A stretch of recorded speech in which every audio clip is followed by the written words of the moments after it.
Hi friends, వీటినైతే kebab అంటారు. మటన్తో ఇలా చేసి పెట్టుకుంటే హాస్టల్స్కైనా బిగినర్స్కైనా చాలా ఈజీగా చాలా బాగుంటాయి. టేస్ట్ కూడా ఇలా మటన్ పీసెస్ని ఇలా చిన్న స్లైసెస్ లాగా కొంచెం వెడల్పుతో ఉండేటట్టు కట్ చేసేసి క్లీన్ చేసి వాటర్ ఏం లేకుండా డ్రై చేసుకోవాలి. అలాగే పసుపు, ఉప్పు, కారం, అల్లం పేస్ట్, ధనియాల పొడి, అలాగే కొంచెం ఒక 5-6 మిరియాలు కొంచెం దంచేసి వేసేసుకొని కలిపేసుకోవాలి. ఇంకా దీంట్లో ఏం వేయకూడదు. ఒక దబ్బలం అన్నా ఏదైనా తీసేసుకొని ఇలా కొస్సు లాంటి దాన్ని లేకపోతే వైర్ లాంటి దాంతో ఇలా గుచ్చేసేయాలి. చూస్తున్నారు కదా, అది మధ్యలో ఫిట్ అవ్వాలన్నమాట. ఇలా చూస్తున్నారు కదా, ఇదంతా ఎండ్లో ఒక 2 days అలా ఆరిపెట్టేసుకోవాలి. బాగా ఆరిన తర్వాత అవి తీసేసి ఇలా డ్రై అయిపోతాయి.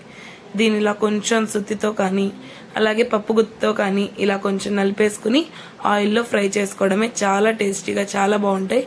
హాస్టల్స్లో ఉండే వాళ్ళు నాన్ వెజ్ మిస్ అయ్యే పని అయితే ఇలా ఒక్కసారి ట్రై చేయండి. So thank you for watching. Try చేసి కామెంట్ చేయండి.